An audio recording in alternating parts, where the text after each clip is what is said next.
नमस्कार, good morning, बहुत स्वागत आप सभी का। आप देख रहे हैं एबीपी गंगा और आपके साथ मैं हूं पूजा सचदेवा। निकाय चुनाव के पहले चरण के लिए आज प्रचार का शोर थम जाएगा और इसी के साथ ही 37 जिलों में आज शाम को 6 बजे से चुनाव प्रचार खत्म हो जाएगा।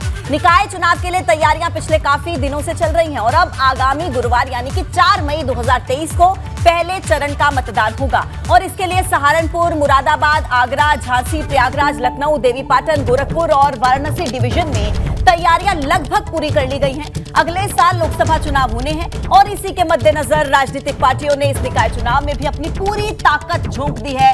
लेकिन आज चुनाव प्रचार का आखिरी दिन और आखिरी दिन आपको मैदान में दिखेंगे दिग्गज नेता। 4 मई को सुबह 7 बजे से पहले चरण का मतदान होगा और आज चुनाव प्रचार का आखिरी दिन है। ऐसे में तैयारियां लगभग पूरी हो चुकी हैं निकाय चुनाव को लेकर और आज प्रचार के दिन आपको कई बड़े नेता चुनावी मैदान में नजर आएंगे।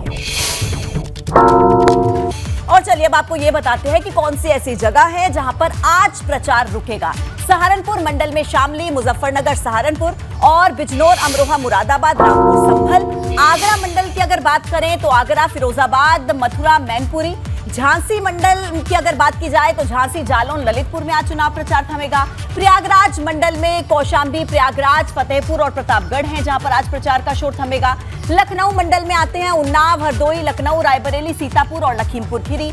देवी पाटन मंडल में गोंडा, बहराइच, बलरामपुर, श्रावस्ती में आज चुनाव प्रचार का आखिरी दिन। इसी के साथ ही गोरखपुर मंडल में गोरखपुर, देवरिया, महराजगंज, कुशीनगर में आज प्रचार का अंतिम दिन। वाराणसी मंडल की अगर बात करें तो गाजीपुर, वाराणसी, चंदौली, जौनपुर, यहां पर आज चुनाव प्रचार का शोर थमेगा क्योंकि यहां पर पहले चरण यानी कि 4 मई को चुनाव प्रचार होने हैं। और देखिए, निकाय चुनाव के पहले चरण में प्रचार का आज अंतिम दिन जैसा हमने आपको बताया, लेकिन आज मुख्यमंत्री योगी आदित्यनाथ प्रयागराज का दौरा करेंगे और CM Yogi Adityanath Atiq Ashraf murder case और उमेश पाल शूटआउट केस के बाद ये पहली बार है जब प्रयागराज आ रहे हैं। सीएम योगी उस जगह के नजदीक ही सभा को संबोधित करेंगे जहां पर अतीक अहमद के कब्जे से छुड़वाई गई जमीन पर यूपी सरकार गरीबों के लिए सस्ते आशियाने का निर्माण करा रही है और ये जो इलाका है ये पश्चिमी विधानसभा में आता है। अतीक अहमद इसी सीट से लगातार 5 बार विधायक चुना गया था और अतीक अशरफ हत्याकांड के बाद ये पहली दफा है जब मुख्यमंत्री प्रयागराज आ रहे हैं। और देखिए, इससे पहले कल निकाय चुनाव के रण में मुख्यमंत्री योगी ने ताबड़तोड़ प्रचार किया। सीएम ने पश्चिमी यूपी से लेकर पूर्वांचल तक जनसभा को संबोधित किया। मुरादाबाद, प्रतापगढ़, जौनपुर, वाराणसी, गोरखपुर में भाजपा प्रत्याशियों के पक्ष में जनसभा की और इसी दौरान विरोधियों पर तीखे वार भी किए। तो कल भी चुनाव प्रचार करते 5 जिलों में मुख्यमंत्री नजर आए। और एक बड़ी खबर आपको दे देते हैं वाराणसी से, जहां मेट्रो में अखिलेश यादव के प्रचार पर डिप्टी सीएम ने वार किया। जुबानी हमला। मेट्रो में अखिलेश के प्रचार को लेकर केशव प्रसाद मौर्य ने कहा, जनता इन लोगों के चरित्र को जानती है। इनकी सरकार में भ्रष्टाचार, अपराधियों को बढ़ावा दिया गया। सत्ता से बेदखल होने के बाद अखिलेश यादव बेचैन है। ये बयान केशव प्रसाद मौर्य ने दिया। दरअसल कल ही लखनऊ में मेट्रो में चुनाव प्रचार करते अखिलेश यादव नजर आए थे।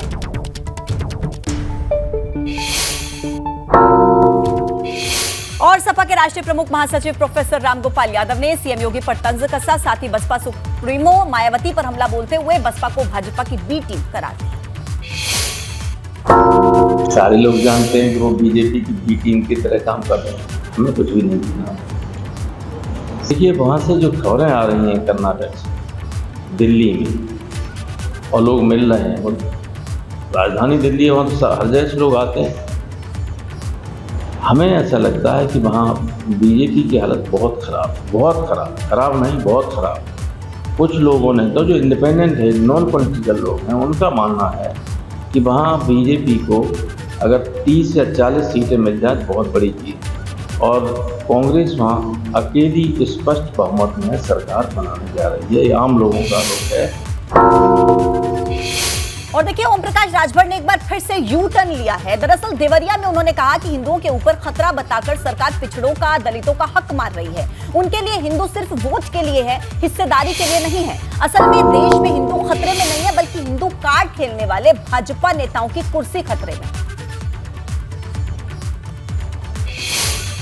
सहारनपुर चुनाव से ठीक पहले इमरान मसूद के परिवार की मुश्किलें बढ़ गई हैं। इमरान मसूद के दामाद, बसपा से मेयर प्रत्याशी खदीजा मसूद के पुत्र पूर्व मंत्री काजी शायन मसूद सहित कई अज्ञात लोगों के खिलाफ केस दर्ज किया गया है। यह केस सपा नेता की तहरीर पर गंभीर धाराओं के तहत दर्ज किया गया है।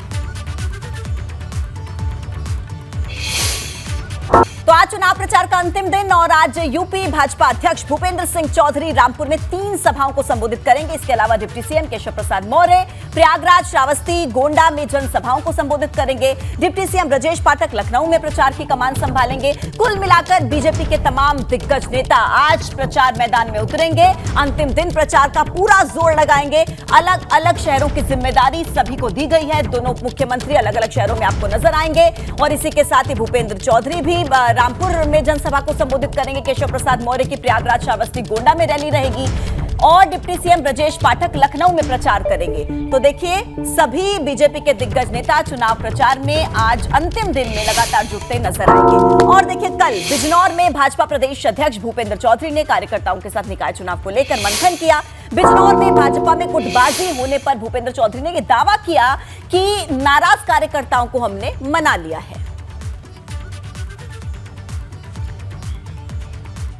जीवन में सबका नेतृत्व करने की, चुनाव लड़ने की इच्छा हुई। हम लोग अनुशासित पार्टी है और हमने 90% वार्ड घोषित किए हैं। 14,000 में से लगभग 15,500 12,000 ward. Samajwadi party, Bahujan Samaj party, Congress party, राष्ट्रीय लोकदल पार्टी या जितनी और पार्टी हैं, कोई भी पार्टी 30% से ज़्यादा वार्डों के प्रत्याशी घोषित नहीं। विषय है, हम लोग अपने कार्यकर्ताओं को सब जगह अवसर नहीं दे पाए, तो हमने अपने परिवार की तरह सबको मान सम्मान करके मान सम्मान मनाने का काम किया है। गोरखपुर से भाजपा के सांसद रवि किशन ने यह दावा कर दिया कि निकाय चुनाव में जीत होगी भाजपा की। यहां पर जो विकास की गंगा बह रही है उससे जनता का कल्याण होगा। एबीपी गंगा संवाददाता शैलेश अरोड़ा ने सांसद रवि किशन से खास बातचीत की। गोरखपुर में आज सीएम योगी ने यहां के महापौर पद के प्रत्याशी और पार्षदों के लिए प्रचार किया। गोरखपुर से सांसद रवि किशन जी भी यहां पर मौजूद रहे। उन्होंने भी यहां पर कहा कि सभी लोग भाजपा प्रत्याशियों के लिए समर्थन में यहां पर अपना वोट डालें। हमारे साथ मौजूद हैं रवि जी। बड़ी दिलचस्प इस बार यहाँ की लड़ाई है। निषाद वोटर भी यहाँ पर काफी है और सपा ने निषाद प्रत्याशी भी उतारा है, तो किस तरह का आप मुकाबला? ऐतिहासिक जी, देखिए, विकास की गंगा बह रही है। मोदी जी, योगी जी का जो विकास की गंगा का पूरा एक ढांचा, योजनाओं का जमीन पर सच्चाई के साथ मिला है देवतुल जनता को, गरीबों को कल्याण हुआ है, सबका भला हुआ है। उसके चलते हम लोग एक ऐतिहासिक जीत की ओर जा रहे हैं। ट्रिपल इंजन की सरकार में अब उत्तर प्रदेश, गोरखपुर खास अपनी सरकार को देखना चाहता है, भारतीय जनता पार्टी को। मैं एक ऐतिहासिक जीत के साथ 13 तारीख को ट्रिपल इंजन की सरकार बनते हुए देख रहा हूँ। चूँकि मैं 80 के 80 वार्ड घुमा हूँ, तीनों नगर पंचायत गया हूँ और लगातार मैंने करीबन मोर देन 80 सभाएं की हैं। एक अभिनेता को यहाँ की जनता ने सांसद तक पहुँचाया। एक अभिनेत्री इस बार महापौर के चुनाव में है। एक अभिनेता एक अभिनेत्री के लिए क्या? हर हर महादेव, जय हो आपके, जय। तो यहाँ पर हमारे साथ रवि किशन मौजूद थे, जिनसे हमने बात की। उन्होंने कहा कि जिस तरह से गोरखपुर में काम किया गया है, निश्चित रूप से जनता भी उस काम को देख रही है और एक बार फिर से गोरखपुर में ट्रिपल इंजन की अगर बात करें तो ट्रिपल इंजन की भाजपा की सरकार बनने वाली है। गोरखपुर में जो महापौर के प्रत्याशी है वो यहाँ पर जीत करेंगे भाजपा के। कैमरा सहयोगी प्रमोद के साथ शैलेश अरोड़ा, गंगा। तो देखिए, निकाय चुनाव के पहले चरण के चुनाव प्रचार के अंतिम दिन सपा सुप्रीमो अखिलेश यादव सहारनपुर में रोड शो करेंगे। मेयर प्रत्याशी नूर हसन मलिक के लिए रोड शो करेंगे, लेकिन इसी दौरान आरएलडी नेता जयंत चौधरी मौजूद नहीं रहेंगे। लेकिन आरएलडी ने यह जरूर कहा कि कार्यकर्ता और नेता अखिलेश का स्वागत करेंगे। तो अखिलेश यादव भी आज चुनाव प्रचार के अंतिम दिन चुनावी रैली करते हुए जनसभा को संबोधित करते नजर जरूर आएंगे। लेकिन बड़ा सवाल उठ रहा है कि जयंत चौधरी साथ नहीं होंगे। लेकिन खबरें ये मिल रही हैं कि जयंत चौधरी ने कहा है कि हम स्वागत करेंगे, अभिनंदन करेंगे। और आगे बढ़ते हैं, जहां आजाद समाज पार्टी के अध्यक्ष चंद्रशेखर आजाद ने शामली नगरपालिका से गठबंधन के प्रत्याशी के समर्थन में जनसभा की। प्रदेश सरकार पर हमला बोलते हुए कहा कि सरकार लाठी के दम पर चल रही है। सरकार पुलिस को आगे करके दमनकारी नीति से कुचल देना चाहती है। चंद्रशेखर आजाद ने यह भी कहा कि इस बार निकाय चुनाव में जनता भाजपा को हराने का काम करेगी। पिछले कुछ समय में देखा गया कि सरकार सामने से नहीं लड़ रही है, सरकारी मशीनरी का दुरुपयोग कर रही है। पुलिस, प्रशासन और तमाम तरह की जो एजेंसियां उनका दुरुपयोग कर रही है। और जब हक मांगने के लिए जाओ, चाहे किसानों की बात हो, नौजवानों की बात हो, महिलाओं की बात हो, बुजुर्गों की बात हो या किसी भी वर्ग की बात हो, तो पुलिस मुंह से बात नहीं करती, लाठी से बात करती। सरकार ने इतना संरक्षण जो है दे रखा है, चुनाव से पहले जो वादे किए थे वो जमीन पे नहीं। विपक्षी दलों का शोषण करने का काम करेगी, हम उसके लिए भी तैयार हैं, क्योंकि जनता देख रही है। अंत जनता को तय करना है। अगर हमारे कार्यकर्ताओं के साथ उत्पीड़न या शोषण किया जाएगा या परेशान किया जाएगा, जैसा कई जगह देखा भी गया, इसका भी जवाब जनता, इस चोट का जवाब वोट के माध्यम से देगी। तो देखिए, निकाय चुनाव के रण में लखनऊ मेट्रो में प्रचार किया अखिलेश यादव ने। इसी दौरान अखिलेश यादव के साथ लखनऊ से सपा की मेयर प्रत्याशी वंदना मिश्रा मौजूद रहे। अखिलेश जी, ये कौन सी यात्रा है आपकी मेट्रो में, कितनी बार यात्रा की? समाजवादियों की ये विकास यात्रा है और लोगों को याद दिला रही है कि समाजवादियों ने जो काम किया है वो भी आज दिखाई दे रहा है। भारतीय जनता पार्टी ने हर विकास का काम रोका है। मेट्रो जैसी सुविधा लखनऊ जैसे महानगर को मिलती, उस सुविधा को रोका है। बीजेपी ने अगर काम किया होता तो लखनऊ के चारों तरफ मेट्रो चल रही होती, लोगों को साफ, सुरक्षित और खासकर महिलाओं को सुरक्षित पब्लिक ट्रांसपोर्ट मिलता, उसको भी रोक दिया सरकार ने। और न केवल पब्लिक ट्रांसपोर्ट को रोका, जितना विकास चल रहा था उसको भी सरकार ने रोका। आज आईपीएल इसलिए संभव है क्योंकि समाजवादियों ने वर्ल्ड क्लास एकाना दिया है स्टेडियम, और एकाना का मैच होना पूरे दुनिया में देखा जा रहा है, क्रिकेट मैच।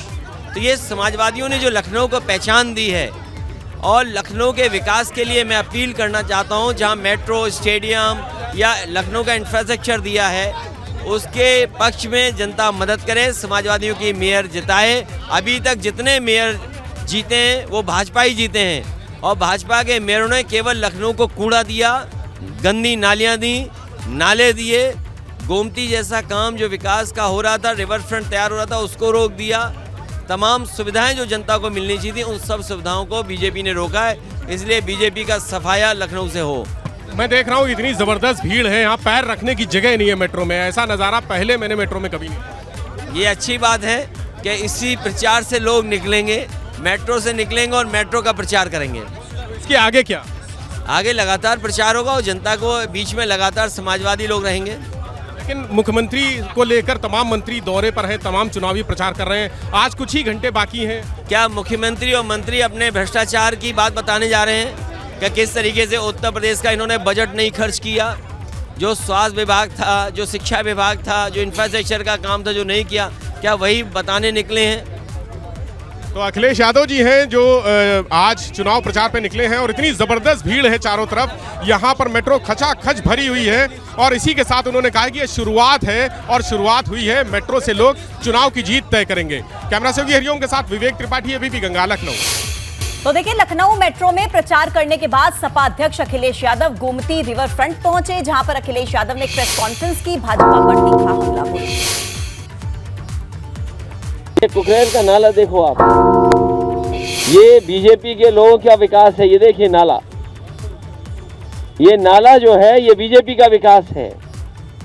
ये गंदगी शहर की, ये खुले नाले चले जा रहे हैं, और वो विकास जो हमारा था उसको भी खराब कर दिया इन्होंने। आज जो किसी परिवार में दुख आया होगा, वो परिवार के दुखी होंगे लोग, लेकिन एक समय हम लोगों ने ऐसा भी देखा था, कोरोना के समय पर सरकार ने यहाँ पर टीन शेड लगा दी थी, जिससे कि लोग देख ना पाए कितने लोगों की जान जा रही है, कितने लोगों का दाह संस्कार हो रहा है। और जिस सरकार ने दावा किया था फ्री लकड़ी देंगे, वो लकड़ी नहीं दे पाई थी। ये रिवर फ्रंट, ये आपकी मेट्रो, ये लखनऊ के विकास के और आगे ले जाते हैं। ये रिवर फ्रंट, ये लखनऊ के लिए सबसे बेहतरीन जगह होती। जिस समय मैंने इस कार्यक्रम को शुरू किया था और समय समय पर उद्घाटन शिलान्यास हुए थे, तो मैंने यही कहा कि मेट्रो ने जहां लखनऊ को सुविधा दी है, वहीं ये रिवर फ्रंट जो है ये पुराने और नए लखनऊ को जोड़ता है, और ये देश का सबसे बेहतरीन रिवर फ्रंट है। इसके आगे देश का कोई रिवर फ्रंट का मुकाबला नहीं कर सकता। ये उदाहरण पेश किया था समाजवादी सरकार ने कि इस गोमती से जुड़ने वाले नाले, जिस तरीके से समाजवादियों ने काम किया, केवल 900 मीटर और काम पूरा हो जाता तो ये गोमती शहर में साफ सुथरी बह रही होती। लेकिन इस सरकार को जनता की सुविधाएं एकदम पसंद नहीं है। अगर कोई अच्छा काम है उसको अगर खराब कराना चाहते हो तो भारतीय जनता पार्टी उस काम को खराब कर देगी। दिल्ली में पहलवानों का धरना जारी है। पहलवान बृजभूषण शरण सिंह की गिरफ्तारी की मांग कर रहे हैं। बृजभूषण सिंह ने इसे राजनीतिक साजिश बताया है। आज किसान नेता राकेश टिकैत जंतर मंतर पहुंचकर धरने पर बैठे खिलाड़ियों को अपना समर्थन देंगे और इसी के साथ एफआईआर दर्ज कराने वाली पहलवानों में से 2 के बयान आज दर्ज किए जा सकते हैं। और पुलिस सूत्र ये बताते हैं कि एफआईआर दर्ज होने के बाद जांच शुरू हो चुकी है। जांच प्रक्रिया के तहत ही सीआरपीसी की धारा 161 के तहत बयान दर्ज करने जरूरी है। सूत्रों का यह भी कहना है कि ये अभी तय नहीं है कि पीड़ित पहलवानों को थाने बुलाया करके स्टेटमेंट दर्ज की जाएगी या फिर पुलिस उनके पास जाएगी।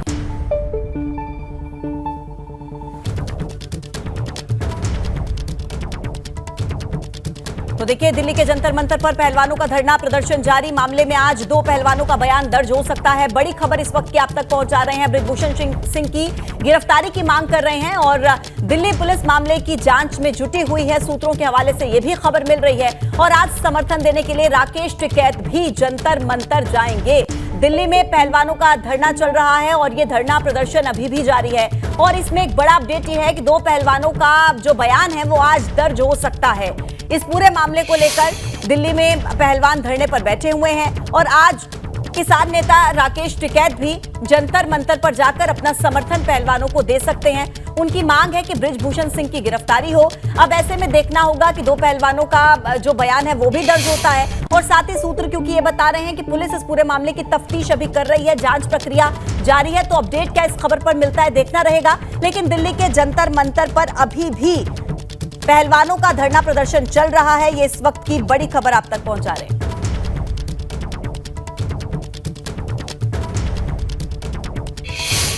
चारधाम यात्रा के दौरान खराब मौसम ने मुश्किलें बढ़ा दी हैं और इसी दौरान सीएम धामी ने श्रद्धालुओं से अपील की है कि मौसम ठीक होने तक यात्रा पर ना आए। कहा है कि केदारनाथ में भारी बर्फबारी हो रही है, यहाँ की स्थिति अभी जटिल है। तो ये अपील की गई है यात्रियों से कि जब तक मौसम ठीक नहीं होता तब तक आप यहाँ पर यात्रा करने के लिए ना आए। जब मौसम ठीक हो जाएगा तब दोबारा से यात्रा की शुरुआत करें। अभी स्थिति वहां पर थोड़ी सी कठिन है क्योंकि भारी बर्फबारी केदारनाथ में हो रही है। मौसम अनुकूल नहीं है अभी फिलहाल, और जब मौसम अनुकूल होगा तभी यात्रा के लिए आए। ये अपील मुख्यमंत्री धामी ने श्रद्धालुओं से, यात्रियों से की है। चूँकि 22 अप्रैल से शुरू हुई है और यमुनोत्री और गंगोत्री क्षेत्र में यात्रा सुचारू रूप से चल रही है, लेकिन केदारनाथ जी में लगातार पिछले 20 दिनों से लगातार भारी बर्फबारी हो रही है। उसके कारण से काफ़ी चूँकि वहाँ पर स्थिति जटिल है और हमने बार बार सभी से अनुरोध किया है कि जो भी श्रद्धालु तीर्थयात्री देश भर से यात्रा पर आ रहे हैं, केदारनाथ जी की यात्रा वो तभी प्रारंभ करें जब मौसम के बारे में उनको ठीक प्रकार से उनकी जानकारी हो जाए। मौसम ठीक रहने वाला है, क्योंकि हम चाहते हैं कि जो भी श्रद्धालु, जो भी हमारे आस्थावान भक्तगण पूरे देश दुनिया से आते हैं, उनको किसी प्रकार की वहाँ पर परेशानियों का सामना न करना पड़े।